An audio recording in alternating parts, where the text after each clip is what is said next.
Assalamualaikum warahmatullahi wabarakatuh. Nama saya Hanif Fahmi bin Muhammad Fuzi. Nombor metrik A19A0168.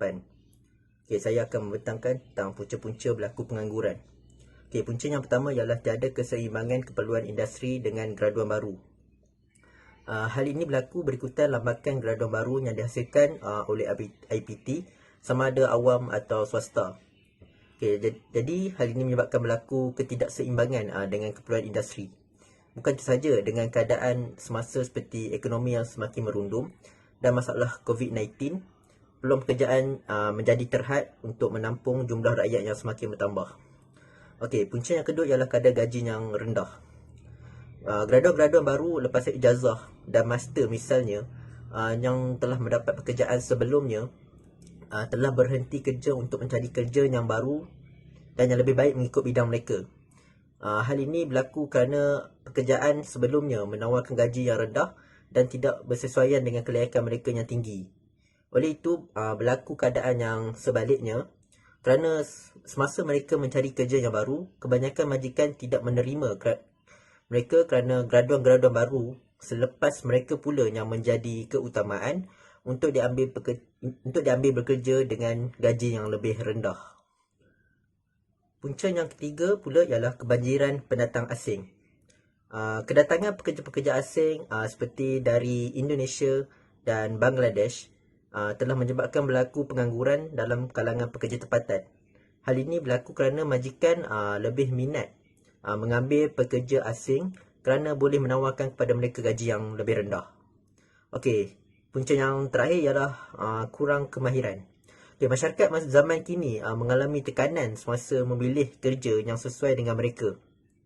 Hal ini berlaku kerana mereka berasa kurang yakin untuk melakukan sesuatu kerja tersebut kerana kurang kemahiran dan takut untuk berhadapan dengan keadaan sekeliling. Dalam erti kata lain, tiada usaha untuk mencuba. Okay, terima kasih. Assalamualaikum. Nama saya Muhammad Taufik bin Rosli, A19A0380. Seterusnya adalah langkah untuk mengatasi isu pengangguran. Yang pertama adalah dasar fiskal. Dasar yang digunakan oleh kerajaan untuk mengawal pengangguran dengan menjalankan belanjawan kurangan, iaitu mengurangkan cukai dan meningkatkan perbelanjaan kerajaan. Yang kedua, dasar kewangan. Kerajaan boleh menjalankan dasar kewangan mengembang dengan menurunkan kadar bunga dan menambahkan bekalan wang di pasaran. Yang ketiga adalah pembangunan sumber manusia. Rancangan pembangunan sumber manusia yang baik dan teratur dapat memberi kemahiran yang diperlukan, terutama dalam sektor ekonomi yang sedang berkembang kepada penganggur. Yang keempat adalah maklumat peluang pekerjaan. Penyebaran maklumat lengkap tentang sesuatu pekerjaan perlu disebarkan, contohnya melalui media cetak, elektronik dan maya bagi mengurangkan masalah ini. Yang kelima adalah latihan meningkatkan kemahiran. Kerajaan boleh menambah bilangan institusi seperti kemahiran teknik dan vocational dalam meningkatkan pengambilan pelajar yang agar bakal buruh mendapat latihan yang bersesuaian untuk diserap dalam pekerjaan. Assalamualaikum. Nama saya Muhammad Syazwan bin Saimi. Nombor metrik saya A19B1073. Jadi saya akan membentangkan tentang sumber yang digunakan untuk mendapat ilmu. Secara umumnya terdapat 4 sumber yang biasanya digunakan, iaitu panca indera, akal, intuisi, ilham dan juga wahyu. Okey, saya akan mulakan dengan panca indera. Panca indera ialah pengetahuan yang diperolehi melalui mata, hidung, perasaan, telinga dan lidah. Cara ringkasnya, dia juga boleh diringkaskan dengan kata fikiran manusia apabila lahir hanyalah suatu lembaran yang bersih. Contohnya, manusia melihat ramai kenalan mereka yang menganggur. Seterusnya saya akan menerangkan tentang akal. Akal membolehkan manusia membuat pertimbangan antara yang baik dengan yang buruk. Akal tertakluk kepada kaedah induktif dan deduktif serta objektif. Contoh untuk akal ialah manusia akan merasakan pengangguran mempunyai impak yang negatif.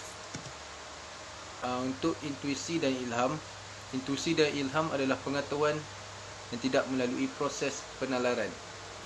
Ia boleh juga berlaku dalam keadaan yang tidak sedar. Intuisi atau ilham ini ia bersifat personal. Contohnya, manusia mendapat sebuah idea yang bernas untuk menyelesaikan masalah pengangguran tanpa perlu memikirkannya. Akhir sekali, wahyu. Wahyu adalah sumber pengetahuan yang disampaikan oleh Tuhan kepada manusia-manusia pilihan. Wahyu ini ia bersifat mutlak dan ia merupakan sumber rujukan tertinggi bagi umat Islam. Wahyu juga merupakan sumber pengetahuan paling utama. Wahyu ini boleh dikajikan secara rasional atau empirical.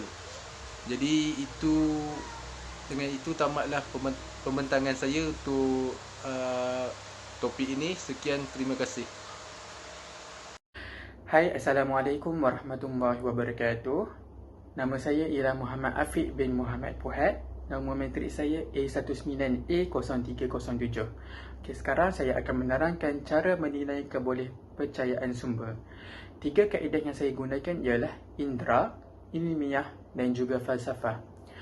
Indera ialah deria yang terdapat di dalam diri kita. Indera yang digunakan untuk melihat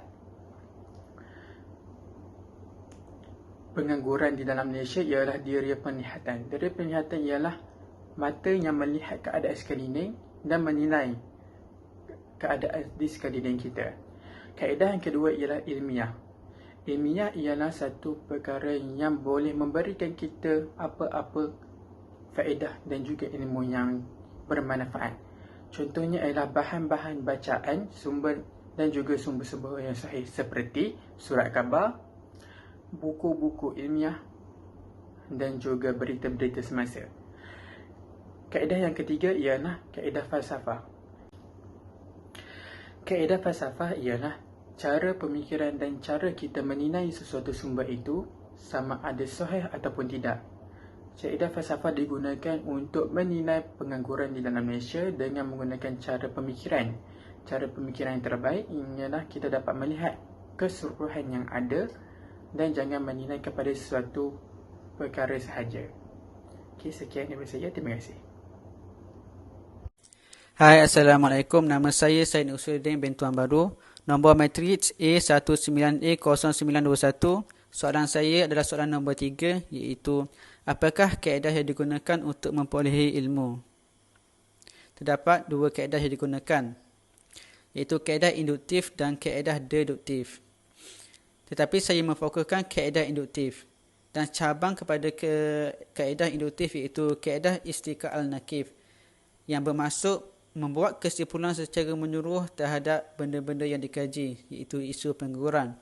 Jabatan Perakaan Malaysia telah membuat kajian dan mendapati seramai 772,900 orang rakyat Malaysia yang menganggur pada Disember tahun 2020, iaitu pada kadar 4.8% daripada keseluruhan rakyat Malaysia.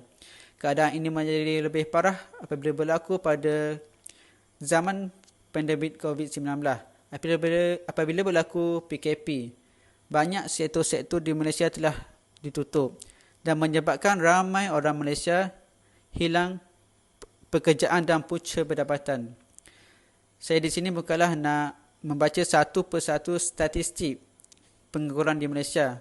Malah saya menggunakan kaedah istiqah al-nakih, iaitu membuat kesimpulan secara menyeluruh terhadap isu ini, iaitu isu pengangguran.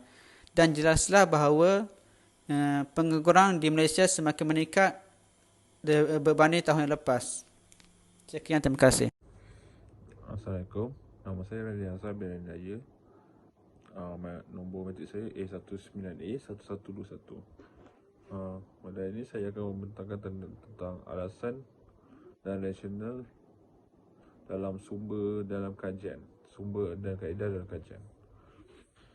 Yang pertama, rasionalisme adalah satu kaedah pendidikan dan uji kaji yang menyatakan bahawa akal adalah sumber utama pengetahuan.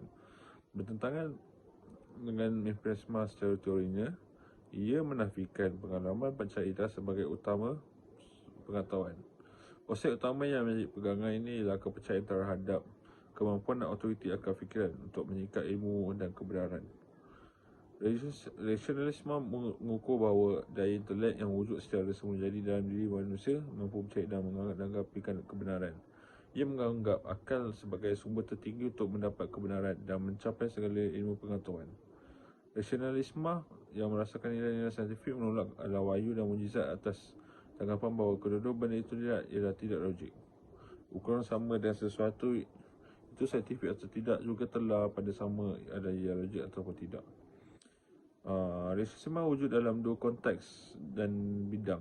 Dalam bidang agama, rasionalisme difahamkan sebagai tindakan melawan pihak penting dalam sesebuah agama. Lalu, pendekatan ini biasa digunakan untuk mengkritik ajaran agama.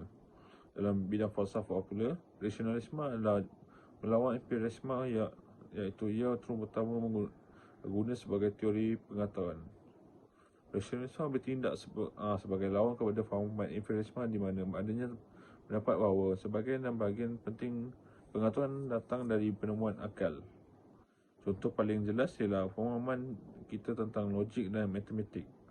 Penemuan berkaitan dua-dua bidang ini begitu pasti dan sahih dan kita tidak hanya melihat sebagai benar, malah kita melihatnya sebagai kebenaran tidak sahaja mustahil, salahnya sifat insya dan sekat.